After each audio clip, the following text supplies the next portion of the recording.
नमस्कार साथियों, मैं अभिमन्यु सिंह भाविका मैथ सब में आपका स्वागत करता हूं।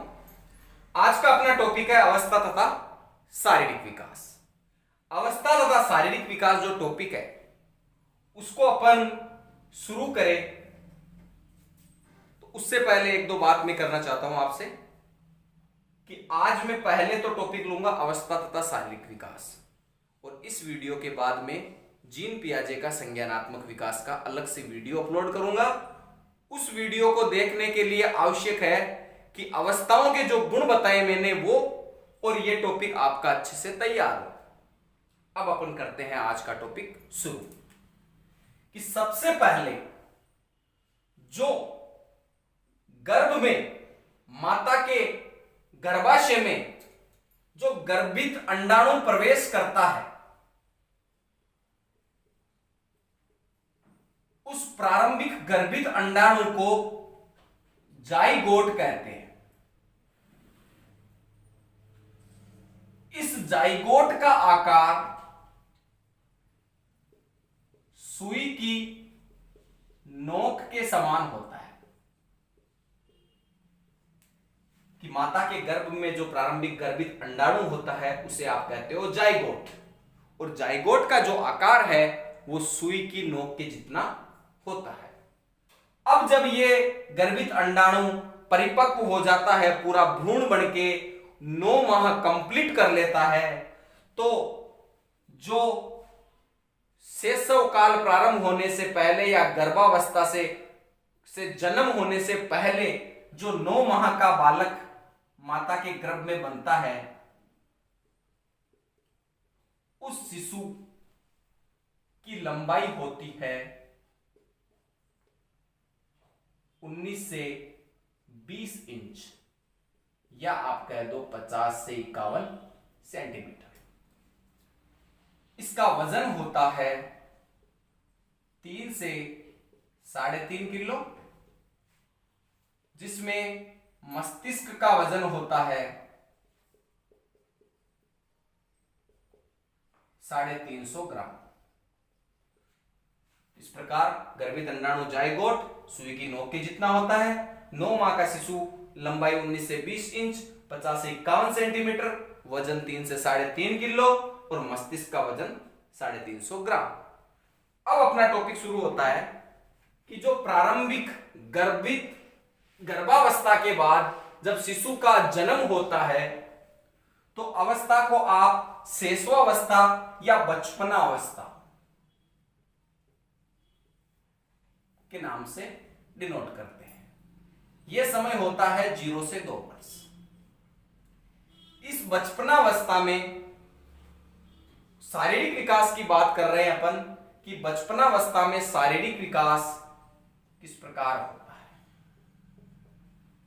सबसे पहले अपन बात करेंगे शिशु की लंबाई की। जो शैशव अवस्था बचपना अवस्था होती है उसमें और किशोरावस्था में लंबाई में वृद्धि और वजन में वृद्धि तीव्र गति से होती है। मतलब शारीरिक वृद्धि तीव्र गति से कौन सी अवस्थाओं में होती है? एक तो बचपनावस्था या शैशवावस्था और किशोरावस्था। तो बचपनावस्था में लंबाई में वृद्धि की गति तीव्र गति। 4 माह का शिशु जो बनता है, जब वह 4 माह का होता है तो उसकी लंबाई होती है 23 से 24 इंच। जब वह 1 वर्ष पूर्ण करता है अपनी आयु का तो उसकी लंबाई होती है 28 से 30 इंच, और 1 से 2 वर्ष के बीच उसकी लंबाई में औसतन वृद्धि होती है 2.5 से 3 इंच की। लंबाई की गति तीव्र गति से होती है। लंबाई में वृद्धि 4 माह 23 से 24 इंच, 1 वर्ष 28 से 30 इंच, और 1 से 2 वर्ष के बीच में 2.5 से 3 इंच लगभग औसतन वृद्धि होती है।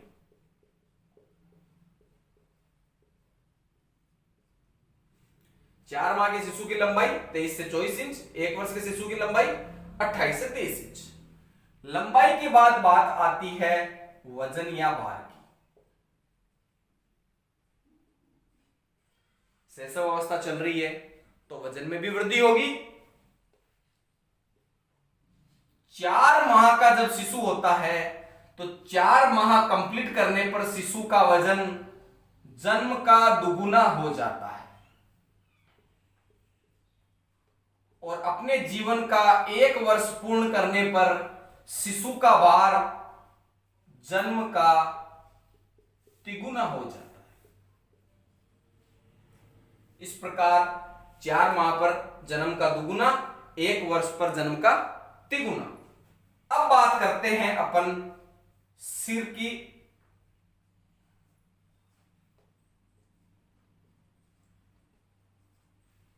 कि जब बच्चा जन्म लेता है तो जो सिर है वो शरीर के अन्य अंगों की अपेक्षा बड़ा होता है। बच्चे का जब जन्म होता है तो सिर अन्य अंगों की तुलना में बड़ा होता है। जन्म के समय सिर जो है संपूर्ण शरीर के क्षेत्रफल का 21% होता है, लगभग 1/4 भाग। संपूर्ण शरीर के क्षेत्रफल का 21% जन्म के समय। जब वह 5 वर्ष या 6 वर्ष पूर्ण करता है अपने जीवन के, तब यह बचता है संपूर्ण शरीर का 13%। जब वह बाल्यावस्था पूर्ण करता है, मतलब 12 वर्ष का होता है, तो सिर संपूर्ण शरीर का 10% बचता है। और जब वह किशोरावस्था पूर्ण करता है, मतलब 18 वर्ष का होता है, तो सिर संपूर्ण शरीर का 8% बचता है। इस प्रकार जन्म के समय सिर संपूर्ण शरीर का 21%, 5 वर्ष में 13%, 12 वर्ष में 10%, 18 वर्ष की आयु में 8%। और एक बात कही थी मैंने कि सिर संपूर्ण शरीर के अन्य अंगों की तुलना में जन्म के समय बड़ा होता है। अब अपन बात करते हैं हड्डियों की।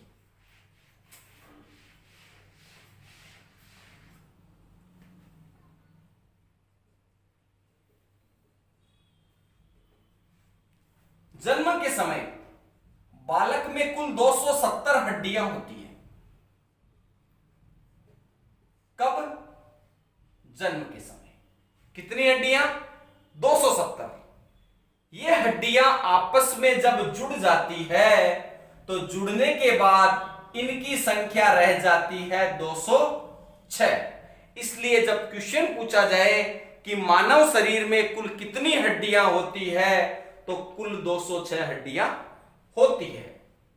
जन्म के समय या शैशवावस्था में या बचपनावस्था में हड्डियां कोमल, मुलायम, स्पंजी, लचीली होती है। कोमल, मुलायम, स्पंजी, लचीली, कारण उपास्थि से निर्मित होती है।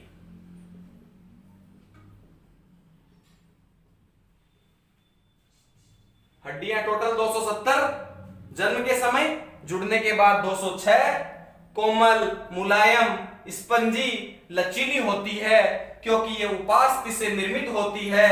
इसके बाद बात आती है कि दृष्टि का विकेंद्रीकरण। दृष्टि का विकेंद्रीकरण 6 से 8 सप्ताह का जब शिशु होता है, 6 से 8 सप्ताह का जब शिशु होता है तो शिशु अपनी आंखों को स्थिर करना सीख जाता है। तो प्रश्न बनता है कि शिशु या किसी बालक के दृष्टि के विकेंद्रीकरण की उम्र, तो उत्तर होगा 6 से 8 सप्ताह। उसके बाद बात आती है अस्थायी दांत कि जो अस्थायी दांत है वो जब शिशु 6 से 8 माह का हो जाता है तब उसमें अस्थायी दांत आना प्रारंभ हो जाते हैं और संपूर्ण अस्थायी दांतों की संख्या 20 होती है, जो कि 2.5 से 3 वर्ष की आयु में पूर्णतः बालक में आ जाते हैं या विकसित हो जाते हैं। इस प्रकार अपन ने जो शेषवावस्था या बचपना अवस्था है उसमें लंबाई, वजन, सिर, हड्डियां, दृष्टि का विकेंद्रीकरण, अस्थायी दांत की बात कर ली। अब 2 बातें और बची है इसके अंदर कि सिर और शरीर।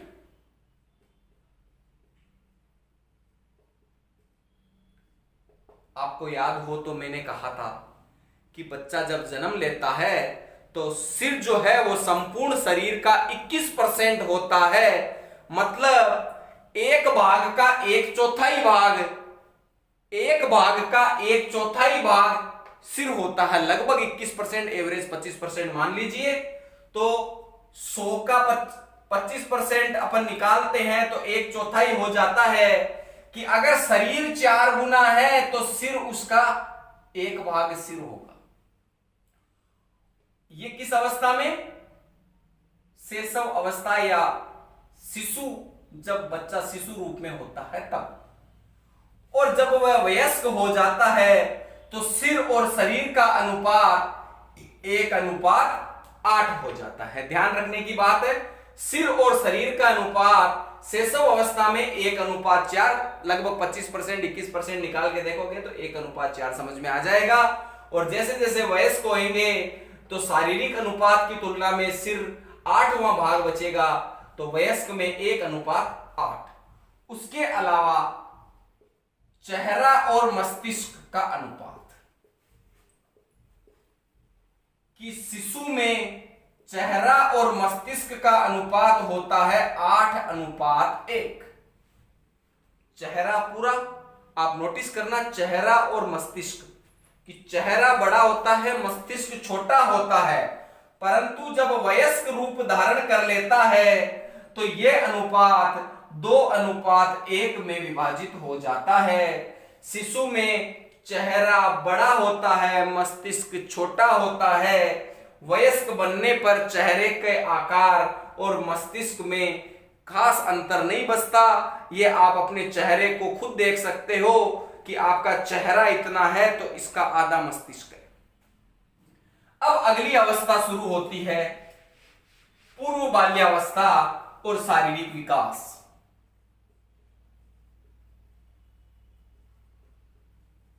पूर्व बाल्यावस्था की आयु है 2 वर्ष से 6 वर्ष। इस अवस्था में सबसे पहले बात करते हैं अपन लंबाई की। मैंने बताया था स्टार्टिंग में कि शैशव अवस्था और किशोरावस्था में शारीरिक वृद्धि तीव्र गति से होती है और अन्य अवस्थाओं में गति मंद होती है। तो पूर्व बाल्यावस्था में भी लंबाई में वृद्धि की गति धीमी होती है, पहली बात। दूसरी बात, लंबाई औसतन 7.5 से 8 सेंटीमीटर बढ़ती है। इसमें लंबाई कितनी होती है? 35 इंच से 40 इंच के बीच।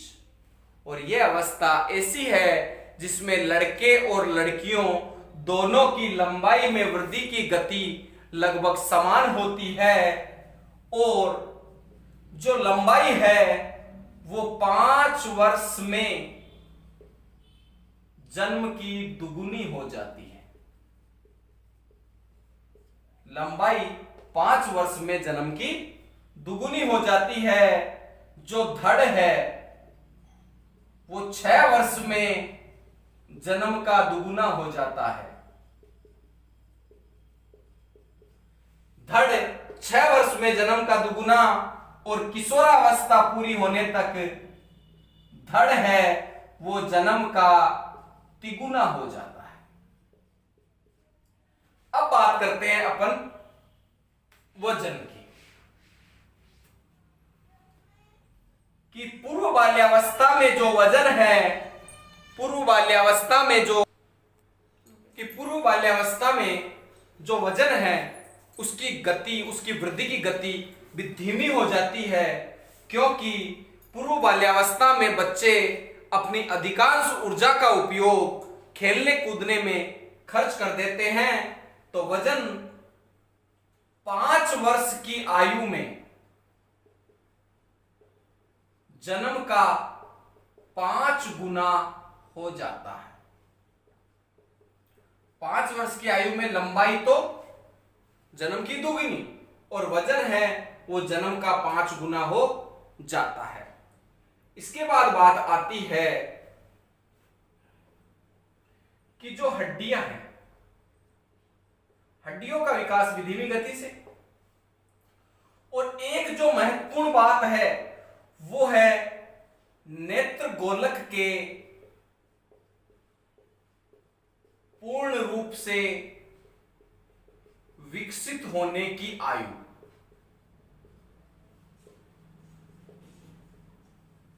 ये आयु है 5 वर्ष।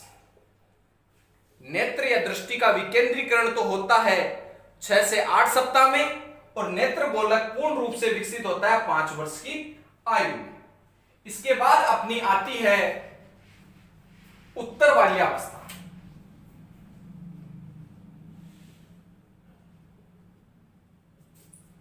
उत्तर बाल्यावस्था है जो वह 6 से 12 वर्ष की आयु है। सबसे पहले बात करते हैं अपन लंबाई की। हिसाब लंबाई में वृद्धि धीमी गति से। पहली बात, गति मंद। औसतन वही लगभग 2 से 3 इंच औसतन प्रतिवर्ष वृद्धि होती है लंबाई में। और एक बात कि जो लंबाई है, चाहे मोटाई है, चाहे हड्डियों का विकास है, वो बाल्यावस्था में धीमा होता है। इस बात का आपको स्पेशली ध्यान रखना है। अब लंबाई के बाद में आती है अपने मोटाई की बात। उत्तर बाल्यावस्था में भी मोटाई की गति मंद होती है। इसमें जो लड़के होते हैं और लड़कियां, जब उत्तर बाल्यावस्था प्रारंभ होती है मतलब 6 से 7 साल, और उत्तर बाल्यावस्था की समाप्ति 11 से 12 वर्ष, कि उत्तर बाल्यावस्था की शुरुआत में लड़कों की मोटाई अधिक होती है और उत्तर बाल्यावस्था के समापन पर मतलब 11 से 12 वर्ष की आयु में लड़कियां अधिक भारी हो जाती है। और इस अवस्था में लड़कियों का वजन 80 से 90 पाउंड के आसपास हो जाता है। उसके बाद बात आती है हड्डियों। वही बात कि लड़कों की अपेक्षा लड़कियों की हड्डियां अधिक कठोरता ग्रहण करती है। एक शब्द आया है ओसिफिकेशन की प्रक्रिया। ओसिफिकेशन से तात्पर्य है नेचुरल, प्राकृतिक रूप से, नैसर्गिक रूप से हड्डियों का विकास ओसिफिकेशन की प्रक्रिया कहलाता है। और हड्डियों की जो विकास है वह लड़कियों में लड़कों की अपेक्षा अधिक होता है। और एक लास्ट बात बची है इसमें, उत्तर बाल्यावस्था में जो अस्थायी दांत थे उनके स्थान पर स्थायी दांत आ जाते हैं। अब लास्ट बचा है अपना वयस्संधि अवस्था। किशोरावस्था की प्रारंभिक अवस्था को कहते हैं वयस्संधि। 12 से 16 वर्ष के आसपास। मैंने कहा था कि शैशव काल और किशोरावस्था में शारीरिक विकास की वृद्धि तीव्र हो जाती है। तो सबसे पहले बात करते हैं लंबाई की, कि वयस्संधि अवस्था में लंबाई में वृद्धि की गति तीव्र होती है। प्रारंभ होगी जब किशोरावस्था, वयस्संधि अवस्था, तो लड़कियां और लड़के। वयस्संधि अवस्था के प्रारंभ में मतलब 12 से 13 वर्ष की आयु में लड़कियों की लंबाई 58 इंच हो जाती है और लंबाई लड़कियों की 58 इंच हो जाती है और जो लड़के हैं वो किशोरावस्था के समापन पर लगभग 16 वर्ष की आयु में, सॉरी वयसंधि अवस्था के समापन पर 16 वर्ष की आयु में लड़कों की लंबाई 66 इंच के आसपास हो जाती है और जो लंबाई की प्रक्रिया है वो किशोरावस्था के अंत तक लड़कियों की लंबाई प्राय रुक जाती है। उसके बाद बात आती है वजन की। वजन जो है गति तीव्र होगी और यहां पर ध्यान रखने की बात यह है कि जो पीछे आपने पढ़ा है उत्तर बाल्यावस्था, उसमें वजन के बढ़ने की वजह क्या है, वहां वसा का जमाव, उत्तर बाल्यावस्था की बात कर रहा हूं कि जो वजन बढ़ता है वो वसा के जमाव के कारण नहीं अपितु मांसपेशियों और अस्थियों के विकास के कारण बढ़ता है। परंतु किशोरावस्था के अंत तक वजन बढ़ने का कारण वसा भी एक हो सकता है। और एक बात, वय को कहते हैं प्यूबर्ट। प्यूबर्ट से तात्पर्य है वयसंधि अवस्था। इस अवस्था में जो लंबाई की वृद्धि एकदम से बढ़ती है, शैशव के बाद में बाल्यकाल में कम रहती है, वयसंधि में फिर बढ़ जाती है, इसलिए इस वृद्धि को प्यूबर्टी ग्रोथ स्पर्ट कहते हैं। इसके बाद बात आती है कि जो ग्रंथियां हैं, ग्रंथियों का विकास वयसंधि अवस्था के अंत में लगभग पूर्ण हो जाता है। और एक महत्वपूर्ण बात बची है कि शारीरिक विकास में सर्वप्रथम विकास किसका होता है, तो उत्तर होगा नाड़ी तंत्र, नर्वस सिस्टम का। और जन्म के समय जो नाड़ी की गति है वह शिशु में 136 से 140 प्रति मिनट होती है। यह महत्वपूर्ण बात है शारीरिक विकास की कि सबसे पहले शारीरिक विकास में किसका विकास होता है, नाड़ी तंत्र, नर्वस सिस्टम, 136 से 140 प्रति मिनट। यौन हार्मोन के स्त्रावरण के कारण वयसंधि अवस्था में, यौन हार्मोन के स्त्रावरण के कारण वयसंधि अवस्था में शारीरिक हड्डियां अपना विशेष आकार ग्रहण कर लेती है, मजबूत और कठोरता को प्राप्त कर लेती है और हड्डियों का विकास किशोरावस्था के अंत में प्राय रुक जाता है। इस प्रकार आज का टॉपिक शारीरिक विकास समाप्त होता है। आज के लिए इतना ही, फिर मिलते हैं, धन्यवाद।